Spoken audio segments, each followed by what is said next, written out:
And we are live. What's up, STS Nation? Welcome to another episode of Surviving the Survivor, where we just keep on cranking out content. Hopefully, I don't drop, but for now, I am good. It has been 9 weeks and 4 days since 4 young University of Idaho students were savagely murdered, stabbed to death in their off-campus home. As you know, I like to start each show remembering the victims, so please let us never forget Madison Mogen, 21, Kaylee Goncalves, 21, Xana Kernodle, 20, and Ethan Chapin, 20. May their memories all be a blessing. Police say the killer is 28-year-old Bryan Christopher Kohberger. We want to remind everyone that Bryan Kohberger is presumed innocent until proven guilty in a court of law. Here to talk about some of the latest developments are two of our best guests. The first one, I don't think she's an Idaho native, but she is an Idahoan now, Jessica Bublitz. She is a skilled litigator with more than 20 years of courtroom litigation experience. She's tried numerous cases in both state and federal courts. She is the first woman in Idaho to be named a top 100 trial lawyer by the National Trial Lawyers. And she is a graduate of the University of Idaho College of Law in Moscow, Idaho. So she knows the area well. And then a familiar face on Surviving the Survivor, we've got Sunny Slaughter, who I just found out is from the great state of New Jersey, like me. Why I keep the flag there. She's the managing principal of Sunny Slaughter Consulting. She's been called the Master Connector and the Olivia Pope of Crime, and was featured in Women Leadership Magazine USA as one of DC's top 25 women business leaders in 2020 and 2021. She's also a TEDx speaker and is a federally certified law enforcement instructor. So thank you, one and all. A couple of quick housekeeping notes. Please follow us on Instagram, Facebook, Twitter. We're at Podcast STS. My personal Twitter is at Joel Waldman News, if you want to follow me there for fight news. Meanwhile, you can support us on Patreon and join YouTube. There's a membership. You can listen to us anywhere podcasts are heard. And last but not least, as my beautiful 8-year-old daughter says, please hit that subscribe and smash that like button. It helps get the algorithm chugging. So there is a little bit of news here. And for full disclosure, I don't think to anyone's surprise, it's been a little bit quieter on the Kohberger front with his hearing recently. But there was an article in Fox News Digital today basically talking about the move by the defense to have the case hearing held June 26th. So they're pushing it back roughly 6 months. But the story basically outlines how prosecutors can undercut the procedural maneuver by seeking a grand jury indictment, which would also spare the surviving roommates from having to sit in court across from Kohberger and face cross-examination during a preliminary hearing. This is according to Edwina Elcox, who previously represented Lori Vallow, who's now the infamous Lori Vallow. But Jessica, since you are the attorney and the attorney from Idaho on this panel and a top 100 lawyer, can you just explain that a little bit to the audience? What does that mean procedurally? Right. So in Idaho, there are 2 ways to prove probable cause, which is the stage they're at right now. One is a preliminary hearing, which is an open proceeding where the prosecutor has to put on witnesses and evidence in court in front of a judge, and it's open to the public. Usually, I guess they could try to seal this proceeding or close it in some form, but the defense attorney is aware of the hearing. They're given notice of the hearing. They're able to cross-examine those witnesses and test the evidence out a little bit. And even though in a case like this, where you know that it's quite likely there's going to be a probable cause finding, just based on what's in that affidavit, I would say there's enough for PC.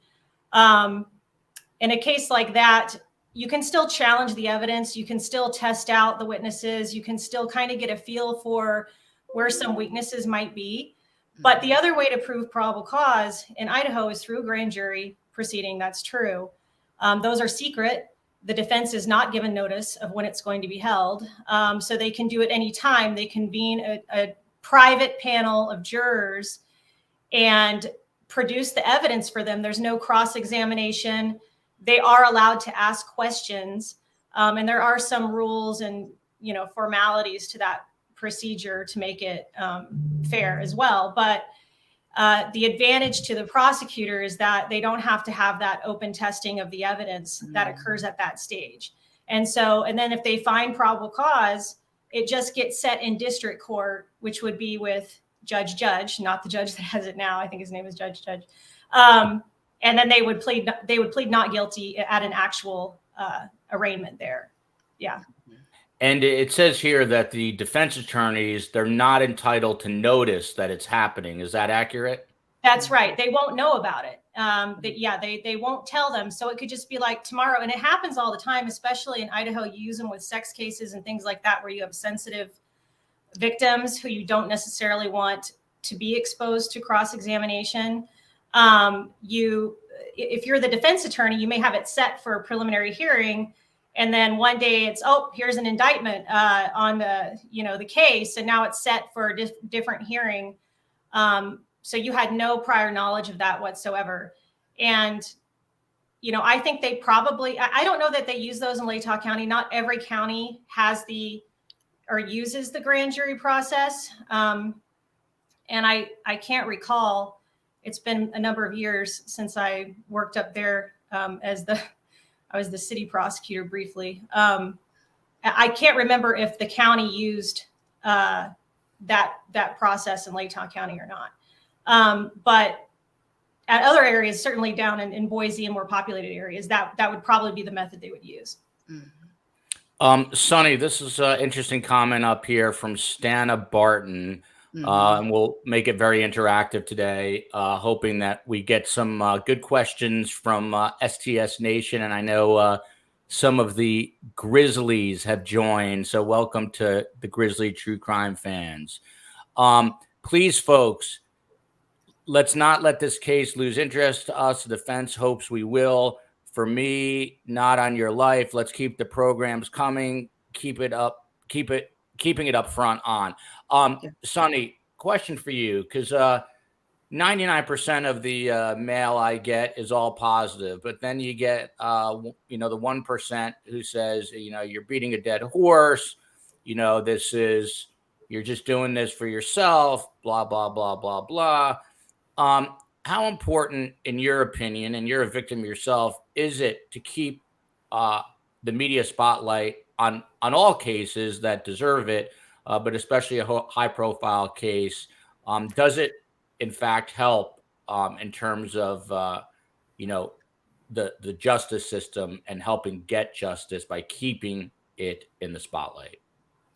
Well, it's a two-pronged sword, two sides of the sword, I would say. It is very important, though, personally, in my opinion, that we continue to lay out the information that is currently available to the public. Because in high-profile cases like this, and Joel, your show has been doing a great job of this, really staying focused on the details. There are so many people coming in with speculation. This show and others tend to focus on the truth and the details. And this is also a way to educate the public as they may be potential jurors, not necessarily in this case, but in other cases. And it's important for the victims to never get lost in the mix of what is going on, what justice truly looks like. And as someone who has also been an expert on the defense side, yes, the defense, Stan was correct. The defense wants us to be quiet. They don't want everyone to remember that there were 4 innocent direct victims, and then the families and all of the entire community of Idaho and in that university have been impacted by this. So sometimes making sure that we never forget, and how you open up your show, every show, really does matter, because at the beginning and end of the day, there are 4 innocent victims who cannot speak, and we must be the voices for them and their families out in the public and out in open. Very well said, Sonny. This next question, Jessica, is to you.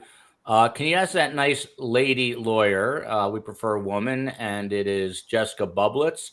Had she been in court with Judge, how did she find him and his methods? A few other people are asking the same question. And a quick shout out to Michelle from Cape Town, South Africa. Go ahead, Jessica. So I was not actually in court with Judge. When I was there, it was a different judge who's now deceased, Judge Hamlet. I was there right after graduation from law school. So it's been about 20 years. And I was the city prosecutor in charge of only misdemeanors. So I handled a lot of the on-campus, MIPs, MICs, DUIs, the typical things that a campus prosecutor might handle in a small college town like that. But I'm really not familiar with Judge. He has been on the bench since I left. Now, a search warrant for Bryan Kohberger's Pullman, Washington apartment was unsealed. We had heard a week or two ago that it would remain sealed until at least March 1st. So this question right back to you, Counselor, from Sherry Fassett. Why do you think that they released the search warrant details early? I thought about that too, to try to figure out why they might do that. I know Washington is very big on transparency in general as a state. In Idaho, we have more of and you've seen it since the beginning of the case. Our knee-jerk reaction is to be very protective, no matter what side you're on, whether it's defense or prosecution. We keep everything very close to the chest, don't like to give a lot of information. Certainly aren't used to scrutiny. And so that gag order was put in place in Idaho and doesn't affect Washington and doesn't affect Pennsylvania and these other areas that are leaking information and putting things out there. And it was really up to Washington to decide to do that. And I think probably they were under pressure. I can imagine they've been getting requests to see that information. And maybe the community feels they have a right to know what was discovered at the location close to, Washington State or where they live. They want to know. And so I think that they just didn't feel they had a legitimate reason to prevent the public from having that information right now. Agreed. And Sonny, we found out what was in that sealed search warrant. Again, it was for Bryan Kohberger's Pullman, Washington apartment, where he also had an office because he's a PhD student. It's important to note that nothing was taken from his office, but the items seized from his residence include one disposable black glove, which is odd, receipts from Walmart and Marshall's, which is not so odd, a dust container vacuum, possible hair strands. They don't say from who or a human, we presume, a Fire TV stick, one possible animal hair strand, one computer tower, an item with a dark red spot, and 2 pieces of an uncased pillow with a reddish brown stain, and mattress covers. What of these stands out? What do you make of the list? The list is kind of standard in a very detailed search warrant. I looked at the search warrant actually before we went on the air. They were very specific in some of the things that they requested as it related to anything black clothing, stains, and things like that. Some of the other things are pretty standard in a search warrant, and particularly one involved where you have victims and you're looking for particular clues. For me, not too much stands out because they kind of knew and know where they're going with their search. They're going to connect the dots with everything from all of the media stuff, the fire stick. All of that is going to actually give credence and lay more foundation to what they already know. The brown stains could be anything, could be his blood, someone else's blood, or something else, so they can make comparisons there. But I thought it was very detailed search warrant. They were looking for very specific things that could tie him directly to the crime, even though he is still presumed innocent. I know people don't like to say that, but the presumption of innocent must remain even when the probability of guilt seems high. Law enforcement is doing what they do best. They are following the clues, doing their jobs, and the release of the search warrant is likely because of the intense scrutiny, not just for Washington, but across the country, of transparency from law enforcement leadership, from law enforcement agencies, and the public feeling like they need to know. It's funny, but not funny, but I've gotten many messages saying, check that Fire TV stick to see if he was watching Dahmer, which was just on Netflix, a 10-part series. So I'm sure they're looking at everything on that stick, as well as all the other evidence. Now, this next comment comes from Lisa Walding. Hello from Texas. So we got Cape Town, now Texas in the house. What do you make of Bryan Kohberger's question, Jessica, this is for you, upon being brought in, where he says, am I the only suspect? And to add to that, there's been talk because the public defender asked for information regarding a co-defendant, which I've talked to other lawyers about, which apparently is sort of standard operating procedure. But if you want to touch upon both points, but obviously this question, please. Well, do we know? I don't know who actually gave that information. I don't know if that was a statement he supposedly said to law enforcement upon arrest, or his attorney. Coming out of Pennsylvania, there were some leakers, but yeah. It was apparently a media report from when he was apprehended in Monroe County in Pennsylvania. So when he was taken into custody, according to reports, the first question to law enforcement was, is anyone else under arrest, or something along those lines? I don't know what was going through his head at that time. It's possible he thought maybe his father could have been implicated as some sort of some sort of an aid and abet for driving him back. How much knowledge did he have? Was he arrested too? Something along those lines. I don't know what was going through his head at that time. It doesn't necessarily mean that it's a hint that that someone else was involved. It could also be that he was trying to test, we don't know how his mind works. And was he prepared for the arrest? Did he realize he might be arrested for this crime? Those are all questions. And if he did realize that he might be arrested for this crime, did he think that this might throw them off? Did he think that saying things like this could play some sort of games? I would imagine he did not. I mean, if he is the individual who actually committed this crime, right? And there is as we stated, there is the presumption of innocence here. He is not proven guilty. If he was the person who committed the crime, and as we know, he was a PhD in criminology, he probably had thought through what evidence might they be able to get.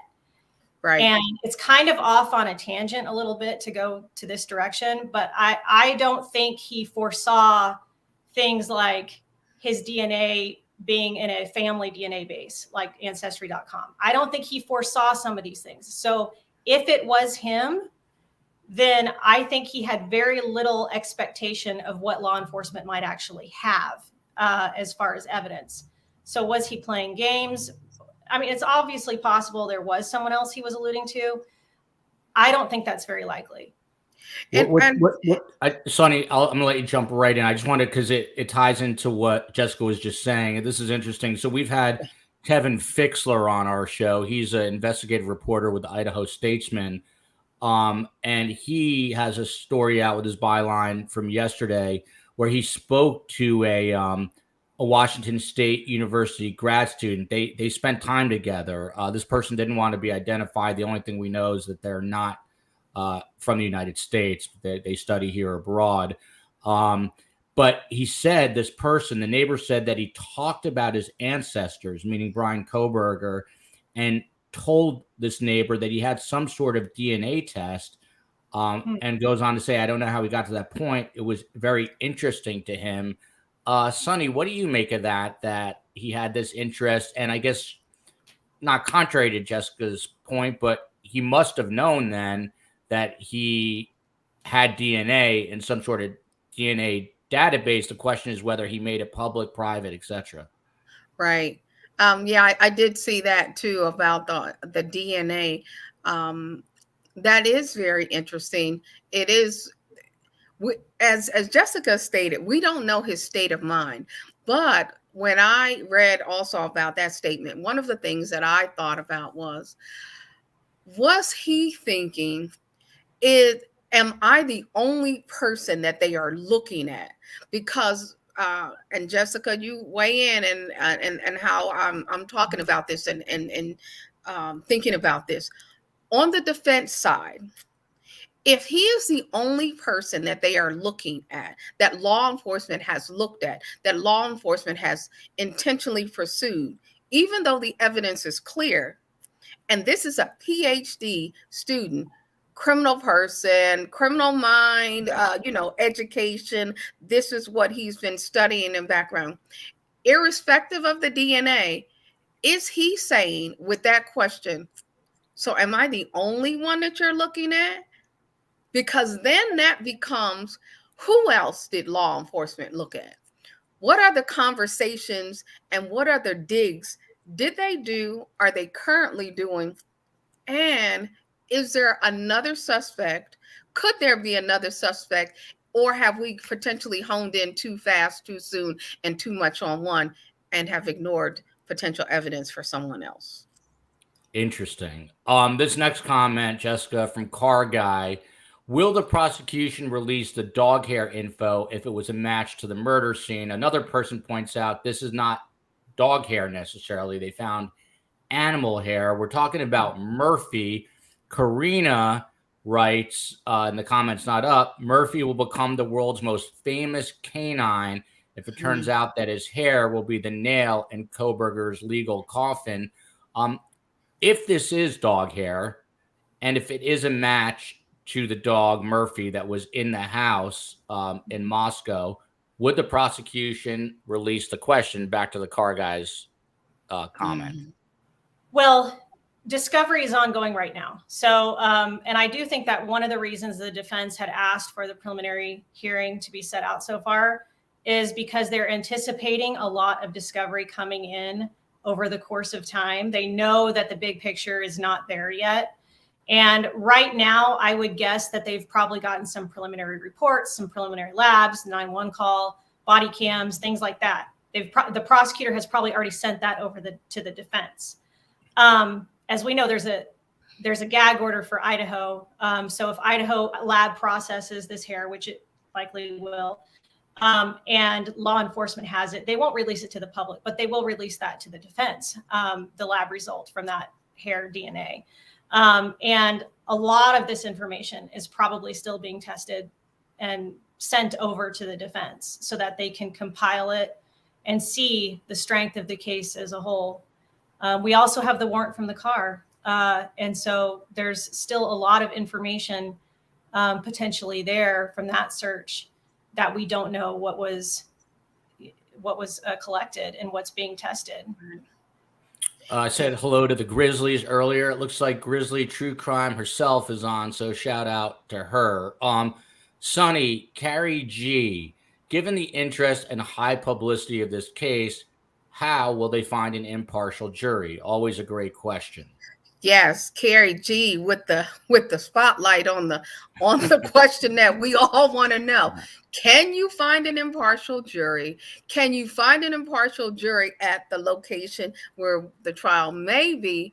And the question is, while all of us are tuned in, while so many of us know, a lot of other people are not ironically and unbelievably, everyone is not as focused on this as we are. People have their guard up, their guides up with, on their blinders, and what they focus on.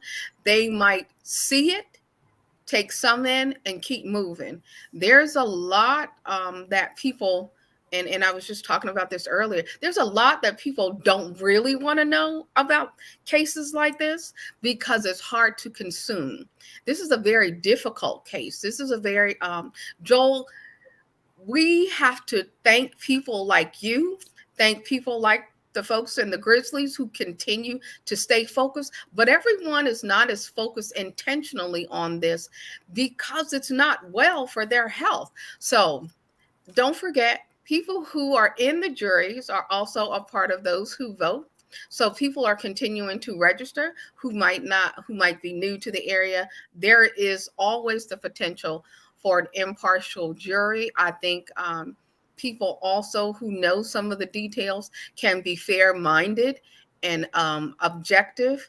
As an expert, I tend, even though things bother me personally, when I'm hired for a case, I stay focused only on the details, because when I write a report that's for court, the judge wants to know that I'm using my expert lens outside of what my emotions might be to testify what's in the best interest of the trial. So you got to just stay focused. So I believe so. This next comment is from, if I'm pronouncing correctly, Eva Horvat. Hi, could you please ask Jessica if it's usual for the accused to release a statement such as "I am eager to be exonerated" versus "innocent"? I asked this on Grizzly, but this statement baffles me. She's referring to the Monroe County public defender. I think his name is Jason Labar. He released a statement when Bryan Kohberger was in custody there and worded it using the word, "My client will be exonerated, won't be innocent," did not use that verbiage. How do you read that, Jessica? Well, I thought it was unusual. I don't know, maybe that is something that their office does quite frequently, but I certainly don't see it here in Idaho. We don't see that happen very often in Ada County where statements are put out, but we don't have a whole lot of high profile cases either where that sort of statement would be put out. But for the most part, no, we don't say anything with regard to our client, no statements whatsoever. I mean, I'm very careful not to have my client make any sort of statements about anything. And the word choice is interesting when you point it out. I mean, obviously, exonerated means more from an evidentiary perspective, whereas innocent would be more of a really didn't do it perspective. Exonerated might mean, oh, they're not going to convict me. So I guess if we're really thinking about, the mind at work here, and his public defender said that this was a statement chosen by his client. And so that is interesting. And again, I mean, that might be one reason why you don't put a statement out from your client, because it will be scrutinized and looked at, and people will be thinking about his word choice and things like that. Gary Walters is a reason why STS Nation is among the best when it comes to audiences on YouTube and elsewhere. He writes, since the probable cause affidavit says the crime took place between 4 and 4:25 and the car was seen at 4:20 speeding away, do you think he stopped in front and went back in for some reason, and hence 4:25 and the front door, as we know, was left wide open? Sonny, you want to take a shot at that one? Yeah, I think that's possible, Gary. I think, unfortunately, anything is possible. Maybe he went back to, if he's guilty of this, maybe the suspect went back to check something, decided against it, or saw something else that caught his attention and decided to keep moving on. I think we just don't know what we don't know for the moment, but it will be interesting to see everything as it plays out in a trial. Jessica, this one comes from Adam Lamparello. Kohberger's DNA is on the knife sheath. He was near the residence when the murders happened. He turned off his phone. He was driving the Hyundai. He put his trash in his neighbor's garbage. Guilty. Is it that simple? Well, that's the big picture of what we have so far, right? And like I said, I mean, there will still be continuing information. And I'll tell you one thing that attorneys do that's different is we're looking at not just what is out there, but what would a jury see, right? So some of that evidence, is that all going to come into a trial would be a question as well, right? I mean, those are the facts as put out in an affidavit or as put out in information so far. But when you're talking about a trial, certain evidence doesn't always come in for various reasons. And part of the defense counsel versus the prosecution, what they will both be doing is looking at various evidence, pieces of evidence, and does it line up? Does it match up? Should this come in? Was this tower activated correctly? I mean, I don't know. I'm just thinking off the top of my head. But when you're piecing through all of that information, you're looking for, did he always turn his phone off at a certain period of time? Or did he always, you're looking for other information to complete that picture and make it bigger and see how it's really going to look in front of the jury. And that is why it takes some time, and I think that's also why Idaho wanted a gag order, because, some of this information, if you get it piecemeal, might take you one direction, and that information might not even come in at trial. Right. Right. But Jessica, there is no such thing. We hear the term all the time, a slam dunk case. In your experience, is there such a thing? Well, to an extent. I mean, I don't know that I would say slam dunk case. I mean, there are definitely solid cases where you advise your client that, this is a really tough one, and you really want to think about the ramifications of a trial on this, because here's the likelihood. I don't know that I would put it like slam dunk, but yeah, I mean, there are really, really strong cases. There are. But you have to look at to your point, what do you think the conversation is right now between his public defender in Kootenai County and Bryan Kohberger? What is she saying to him? It depends on how much information she has, right? How many labs, how much the search warrant has been returned. Is there evidence that should be there that isn't there? I mean, I hate to say it depends, because I mean, I know that's not, it's an easy answer, but at some point, when she gets what she thinks is the final, like, here's not only the evidence, but here's how they came up with the evidence. Here's how they found the evidence, right? Here's how solid the evidence is. When she's had the ability to go through all of that, she will say, look, here's our options, right? And here's the potential roads, and here's what you might want to think about, because this is a death penalty case. Yeah. And can I just say something really quick, Joel? The other thing is,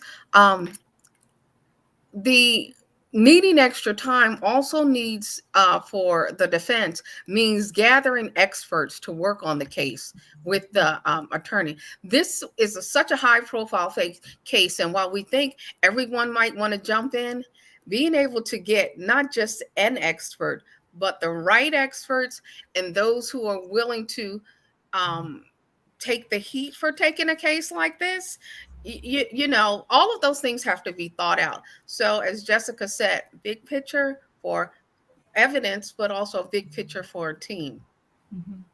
This next question's come up a lot, and I'm gonna put another one up as I'm reading it from 365 Jive. I love that name.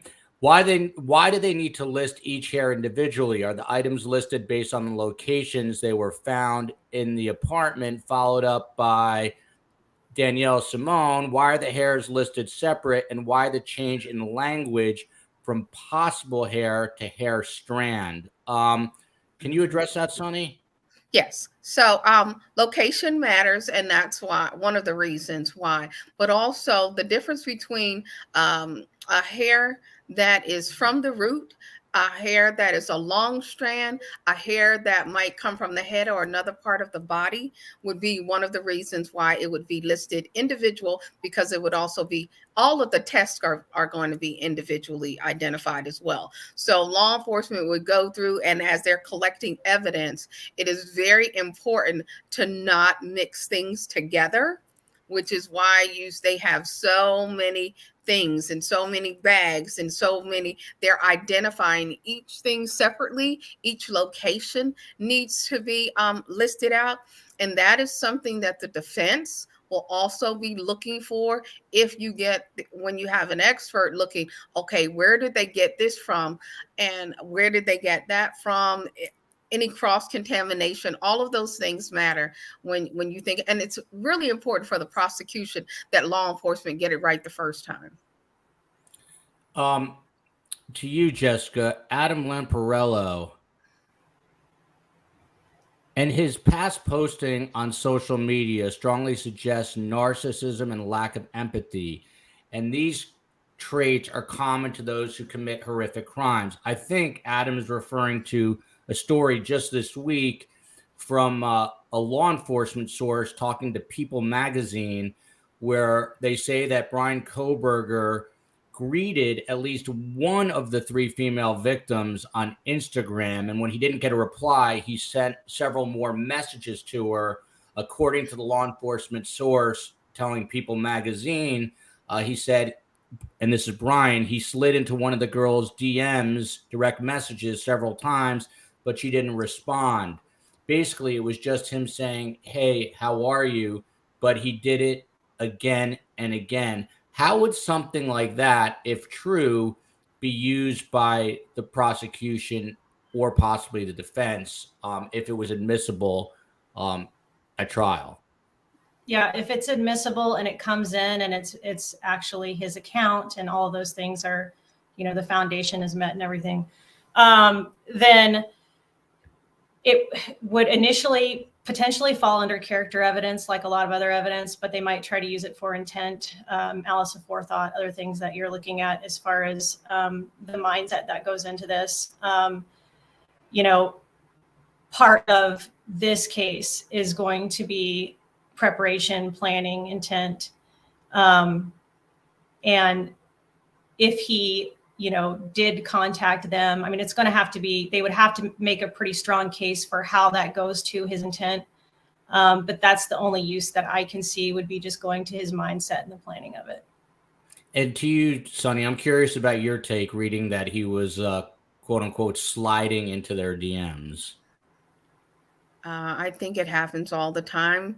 But as I said on your show previously, he may have been watching, stalking potentially, and to be able to line that up with an individual, as Jessica said, that would be it would be useful in the court, as it relates to intent, properly, malice forethought, all of those things, and the fact that if one person was the particular target, and I actually hate to use that word, but I don't mean to offend. If one person was a particular target, then that would also play into how people are sometimes rejected from someone that they are making advances to. This next comment is from Iris Hewlett. Jessica, to you, there's too much unidentified DNA in that house. It was a party house. Does that help the defense in terms of dusting up reasonable doubt, saying, hey, his DNA might have been on this sheath, but look, there's so much DNA all over this house. We don't know when he was there, what he was doing, yada, yada, yada. Or is that just a hollow attempt? Well, I think it likely made, and this might go more to law enforcement or to Sonny, I think it probably made their job very difficult. But with the DNA being on something connected to a weapon, I think that's different than another location in the house. I think finding his DNA on a doorknob or mixed in with other things would have been different than finding it on the knife sheath. That's definitely more difficult for the defense, to explain. And you'd have to connect him to, why it's on that something that is adjacent to a weapon right next. It sounds like it was right next to one of the victims. And so it wasn't like in a closet or, it was right. It sounds like from the affidavit that we've seen so far that it was right there out in the open next to the crime scene. And Sonny, I'm becoming a defense attorney just by default here, doing the show so many times. So a defense attorney is going to say, well, that sheath could have been left by someone at the fraternity who was a Marine in the Marines, and Bryan was there for a party. He thought it was interesting. He picked it up. He just left it there innocently. Would that ever fly? I think it would be a statement. It would be interesting. But also the prosecution could just come back, but it had blood on it. Blood at the time where the victim's blood and the potential suspect blood commingled. That's not a party. That's not unidentified DNA. That's very specific in a very specific location. So, Mr. Defense Attorney, that sounded good. Thank you. This next one is from Justin Woods. Bryan committed the crime.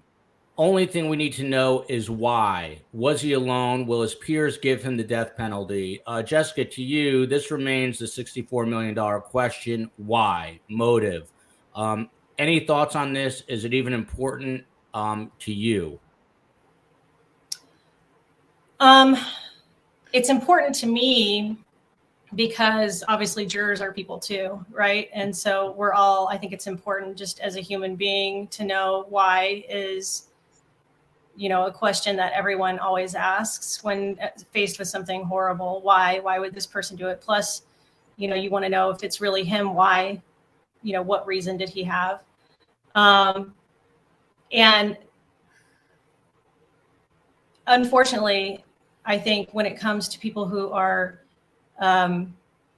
take the life of another human being, there's not always a why. You see the school shooters or these things that happen. And unfortunately, we don't ever get a why. And I think that's one of the big questions everybody asks about crime in general, especially when it's random and it goes to people who, are innocent bystanders or college students or whatever. Why would someone do that? And we don't ever get a satisfactory answer. But I guess more to this case, they are certainly looking, both sides are probably looking at that very question and then trying to make that narrative fit whatever they think it should fit, right? So if the prosecution is going through his phone or his computers or whatever they're looking at who he was, what type of person this was, and where the motives may have flowed from. And then the defense is looking at the opposite and saying, he would not have a reason. He would not have, a connection that would motivate anyone to do something so horrible. Sonny, Justin Woods, those lives are lost forever. No marriage, no kids, no career, no job, with a crying emoji. You're a victim's rights advocate yourself, a victim yourself. Can you just speak for a moment about these 4 innocent lives that are lost and all the collateral damage, their families, even Bryan Kohberger's family is going to suffer, which I know people don't like to hear, but is reality. We had BTK, the infamous serial killer's daughter, on. She was an innocent victim, even though her father was a horrible person. She's still suffering so many years later. Just curious your thoughts on all that. Justin, thank you so much for your statement. It really means a lot. We think this is a case involving 4 young and innocent people who had their lives all before them. Those are what I call the direct victims. The indirect victims are their parents, their friends, their classmates, Bryan's family. Even if he is not convicted, they are still victims right now. If he is convicted, They will continue to be victims, just like those who are continuing to survive. And we are also victims of this horror. So we have to put everything in perspective, which is sometimes difficult to do. We are talking about this case right now. And Joel, you asked a question earlier about, keeping this in the eye. When this part is over, the families will continue to live forever with this. With my brother-in-law's murder trial and the case, it was 2005. It was just last year that my mother-in-law was reaching out and saying something else is happening in the case. So there are things that will happen all along the way. And we, as leaders and voices in this community doing this work, we must never forget that. And we must make sure we remind others of that as well. This is just the beginning. Twisted wants to know why there is a lady made of wax behind me. That is my lovely mother, who's a survivor in her own right, a Holocaust survivor, hence the title of the show, as I'm trying to survive my mother's occasional wrath against me. But we started off not doing true crime, and it was kind of a tongue-in-cheek title, but it fits still in many ways. Jessica, to you, Adam Lamparello here. He's given us a lot of hypotheticals. He's in the know for sure. So shout out to you, Adam. And he writes, if, meaning Bryan, if he were with someone in that car and that person in a drug-induced rage committed the crimes, then that would explain why much of the evidence exists. But that is very, very unlikely. My point here for you, Jessica, is that there's always a lot of what ifs or ifs, but a prosecutor and a defense lawyer can really only follow the evidence provided to them, correct? That's right. And that's why you want to keep looking at what's coming in and the more information that's coming in, because they want to know how many possibilities are out there and can they close those possibilities off. I think, the prosecution is going to be trying to link, well, he would have had to be with the same person this many times at this period of night on these many days going into this area, that sort of a thing, whatever. And then the defense is going to be trying to find as many of those unlikely or possibilities as he's raised, as they possibly can, that will fit the big picture once it's all in, So, and that's why you have to know what all they have in order to know what is a realistic possibility in the end. There's a question here. I can't get it to post for whatever reason. And it's from Anna P., who writes, I don't know if you heard the drug theory that's going around, but if it is proven, again, and if it is proven to be true, do you expect the defense to use his drug use and them allegedly selling drugs from the house as an explanation for why his DNA was in the house? Now, Sonny, there's a lot of talk, and this is where you get into character assassination, that this was a drug house. We have no idea if anyone there was, in fact, selling drugs. We know that Bryan Kohberger had previously had a heroin addiction, which it appears that he had overcome many years ago. But to the point of the defense, would they try to use whatever they can sort of garner or dust up to once again create that reasonable doubt before a jury? Yes, they would. And they would try to use all of it. And I've heard those things. Remember, these are college students. They are enjoying their lives. I don't know what they were doing. We were not there. So we don't know what took place in that home, whether they had guests in and out, whether, there were people there that shouldn't have been there, whether there were drugs. We don't know. The police may have been called. They were not investigating that house. They're not, to my knowledge. The house was not under any surveillance or anything like that.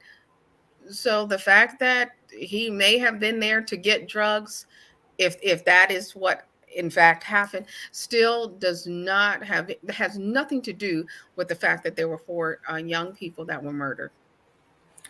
To you, Jessica, from Mandy Who, You can explain each thing separately, maybe, but combined, it's ridiculous to think of all this bad luck could happen to one guy. It's the totality of the evidence for me.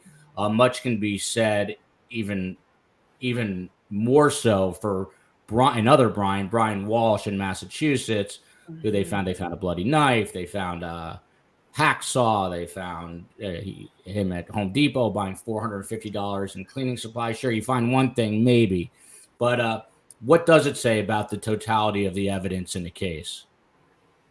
Yeah, I mean, they're absolutely right. I mean, that's what that's what the jury would see, is the totality of the evidence in the trial. They will see all of the circumstantial evidence. If it continues to be a sort of circumstantial evidence, we don't know what else they're going to find. But all of this evidence will be presented, and then it will be presented in the form of, it would have to be, his phone, his car, his DNA, all of these things adding up together, right? And that's what they will ask the jury to do. And then the defense attorney, again, it's always hard to make assumptions about what we don't know yet, because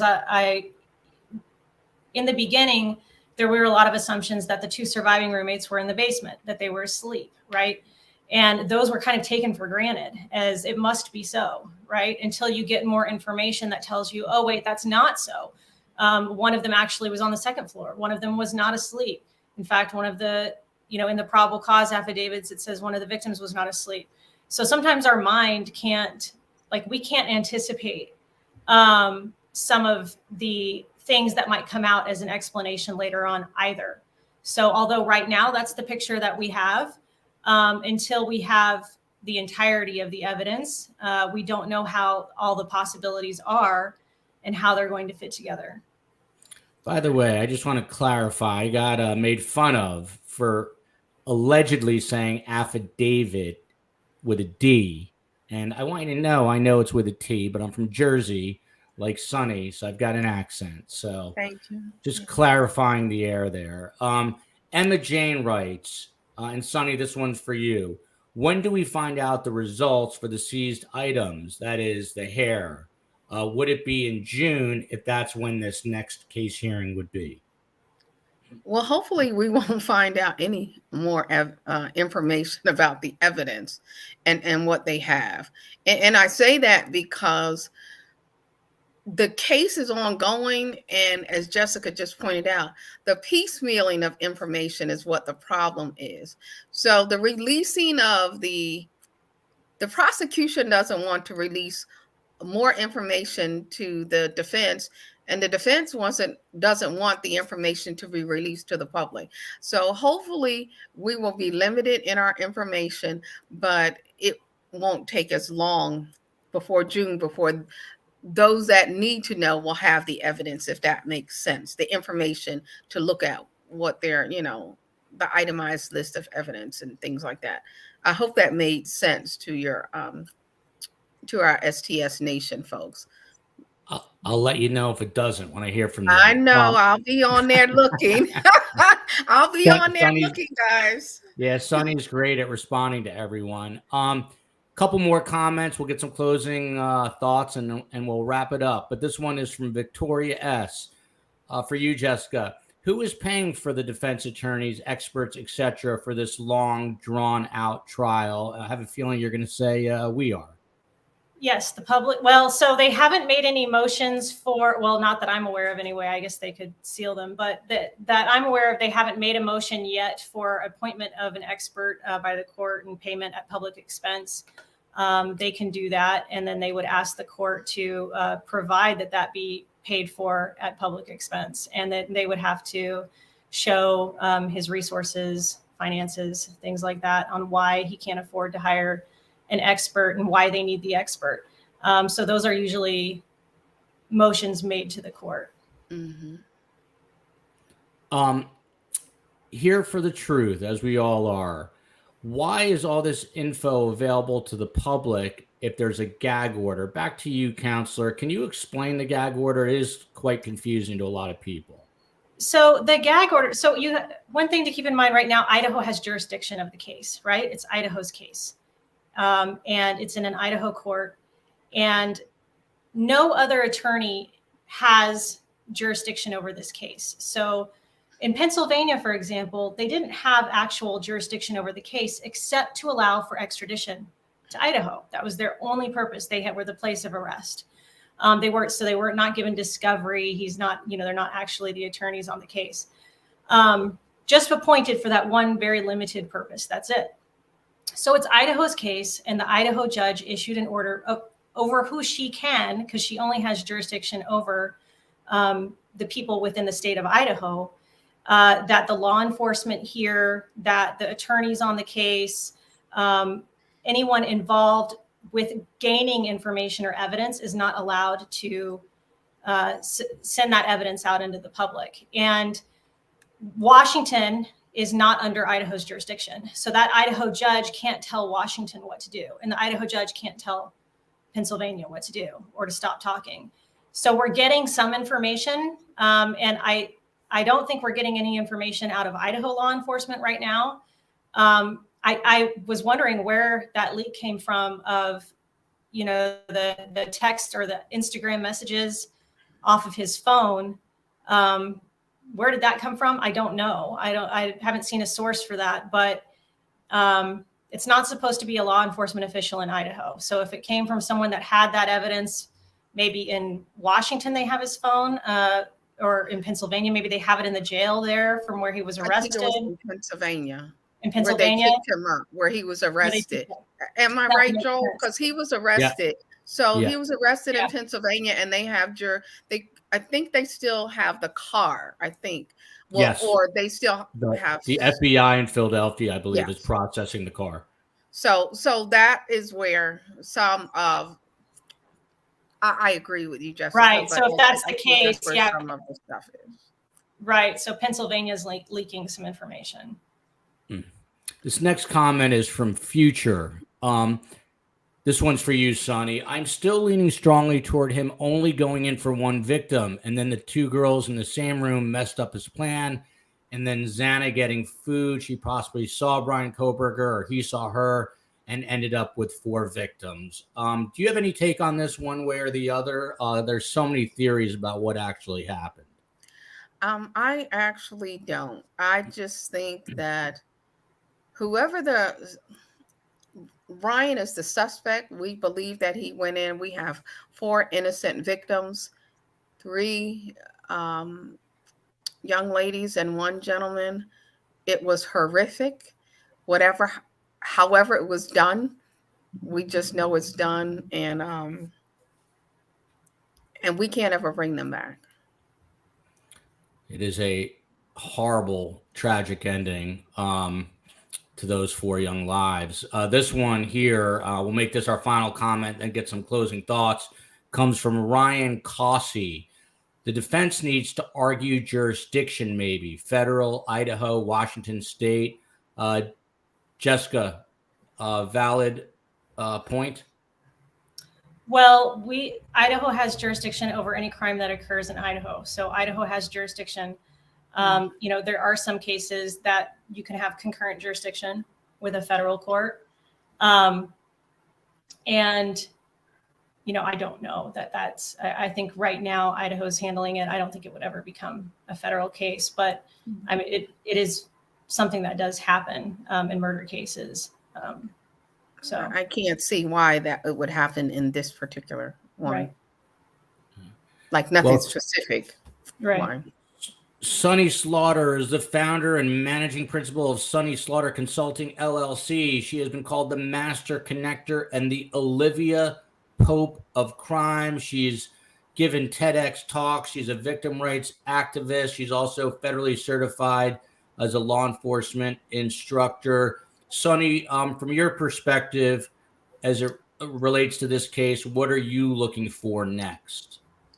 I'm looking for a little more silence from all of the jurisdictions, those that have the car. I think it would be good for people to get quiet so they can get the evidence, continue to do their investigation, not scare anyone. And then let's see how this plays out, because I think once they start doing that in silence, then the defense will be able to determine what their strategy, if any strategy, is. And maybe, just maybe, if Bryan is guilty, there won't be a trial. And you just got it. Unlikely. Astute legal analysis from an attorney based in Idaho. She is Jessica Bublitz, a skilled litigator with more than 20 years of courtroom litigation experience. She's tried numerous cases in both state and federal courts and is the first woman in Idaho to be named a top 100 trial lawyer, also a graduate of the University of Idaho College of Law in Moscow, Idaho. So a special thanks to Jessica. Same question to you. From your legal mind, what are you looking for in the coming days and weeks? Well, I actually agree with Sunny as far as like, I think everyone needs to be quiet to an extent, I mean, but you can't help it. We live in such a different age now where you have all this social media. There's so much character evidence that's being produced by people who knew him or people who have researched him, or, I mean, there's just all this stuff coming out, and that doesn't always come in at trial for various reasons. And, I do think that if both sides were just given the chance to just sort of work the process, look at the evidence as it comes in, et cetera. But, this community was hurt by this. I mean, there's no doubt about that. You're both right in that there are so many victims, and the families. I mean, I would agree. I mean, the families, I just feel so much for them, and the community at large as well has been hurt. And Idaho has been, Moscow is a safe place. And, I'm looking for healing in that regard too, because I think that there needs to be healing for the community and for everyone who is impacted by this. Yeah. Yeah. Very, very good point. We say we have the best guests in all of true crime, and this is exactly the reason why we say that. A quick programming note before we go: 8 p.m. Eastern live tonight. This is going to be an amazing episode. It is two survivors of domestic violence, two high-profile survivors. One is Tara Newell, who actually killed a serial predator named Dirty John, who happened to be her stepfather. The other is Collier Landry, whose own mother was murdered by his doctor, who was a prominent physician doctor, I can't say it, in Mansfield, Ohio. We will get both their perspectives tonight. This comes in light of what is going on in Cohasset, Massachusetts, where authorities say that Anna Walsh is no longer with us. Our thoughts are with Anna Walsh and her 3 children. Thank you for tuning in. Again, 8 p.m. Eastern tonight. Love you, America.